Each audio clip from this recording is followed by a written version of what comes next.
Recently வந்து COVID-19 pandemic டைமில் வந்து நிறைய குழந்தைகள் அனாதை குழந்தைகள் ஆனாங்க அப்படிங்கிறது நம்ம எல்லாருக்குமே தெரியும்.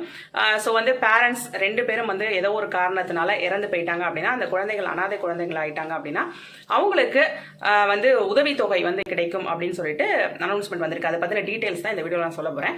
ஸோ என்ன அப்படின்னா, அந்த அந்த பர்டிகுலர் குழந்தையோட பேரண்ட்ஸ் 2 பேருமே எம்ப்ளாய்டாக இருந்திருக்கணும், இல்லை பேரண்ட் வந்து எம்ப்ளாய்டாக இருந்திருக்கணும். ஸோ அப்படி வந்து பேரண்ட் வந்து எம்ப்ளாய்டாக இருந்து இபிஎஸ் ஸ்கீம்ல ஆல்ரெடி ஜாயின் பண்ணியிருந்தாங்க அப்படின்னா அவங்க இறந்து போயிட்ட பட்சத்தில் அந்த குழந்தைகளுக்கு வந்து பென்ஷன் வந்து கிடைக்கும். எவ்வளோ கிடைக்கும் அப்படின்னா, சப்போஸ் விடோ பென்ஷன் கிடைக்குதுன்னு வச்சுப்போம். அதாவது தந்தை வந்து இறந்துட்டாரு, அம்மா மட்டும் இருக்காங்க அந்த குழந்தைக்கு அப்படின்னா விடோ பென்ஷன் எவ்வளோ கிடைக்குமோ அதில் 75% வந்து 2 பேருமே இல்லை அப்படிங்கிற பட்சத்தில் அந்த அனாதை குழந்தைக்கு வந்து கிடைக்கும்.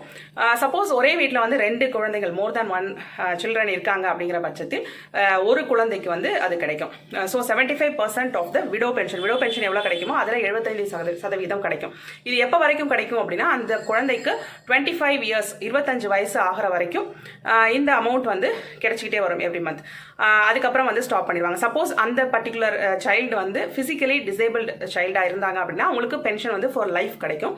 லைஃப் ஃபுல்லாகவே வந்து பென்ஷன் கிடைக்கும். இது கிடைக்கிறதுக்கு நான் ஏற்கனவே சொன்ன மாதிரி எப்படி பேரண்ட் வந்து எம்ப்ளாய்டாக இருக்கணுமோ, அவங்க இபிஎஸ் ஸ்கீமில் ஆல்ரெடி ஜாயின் பண்ணியிருக்கணுமோ, அதே மாதிரி அவங்களுடைய பேசிக் சேலரி வந்து 15,000 இருக்கும். குறைந்தபட்சம் 15,000 சேலரியாக வந்து இருக்கணும். அப்படி இருக்கிறவங்க மட்டும்தான், அப்படி இருக்கிறவங்களோட குழந்தைகள் மட்டும்தான் இதுக்கு எலிஜிபிள். ஸோ எலிஜிபிலிட்டி கிரைட்டீரியா கொஞ்சம் இருக்குது, அவங்க சொல்லியிருக்காங்க. பட் ஸ்டில் இது வந்து இந்த ஸ்கீம் வந்து நிறைய குழந்தைங்களுக்கு கண்டிப்பாக யூஸ்ஃபுல்லாக இருக்கும் அப்படிங்கிறதுல எந்த மாற்று கருத்தும் இல்லை. ஸோ உங்களுக்கு தெரிஞ்ச குழந்தைகள் அப்படி இருந்தாலோ, இல்லை உங்களில் யாராவது அந்த மாதிரி இருந்தீங்க அப்படின்னாலோ கண்டிப்பாக இந்த ஸ்கீமுக்கு வந்து அப்ளை பண்ணுங்கள். ஸோ பேரண்ட்ஸ் வந்து இபிஎஸ்ல ஆல்ரெடி ஜாயின் பண்ணி எம்ப்ளாயாக இருந்து ஆல்ரெடி ஜாயின் பண்ணியிருந்தாங்க அப்படின்னா விடோ பென்ஷன் எவ்வளோ கிடைக்குமோ அதில் 75% கிடைக்கும். மினிமம் வந்து 750 ருபீஸ்லேருந்து ஸ்டார்ட் ஆகும் அப்படின்னு சொல்லியிருக்காங்க. அந்த குழந்தையோட 25th வயசு வரைக்கும் கிடைக்கும். சப்போஸ் அவங்க வந்து ஃபிசிக்கலி டிசேபிள்டாக இருக்கிற பட்சத்தில் லைஃப் லாங் வந்து அது கிடைக்கும். ஸோ இதை பற்றின கொஸ்டின்ஸ் ஏதாவது இருந்துச்சுன்னா கீழே கமெண்ட் செக்ஷனில் கேளுங்க, அதுக்கான ரிப்ளைஸ் நான் தரேன். பை.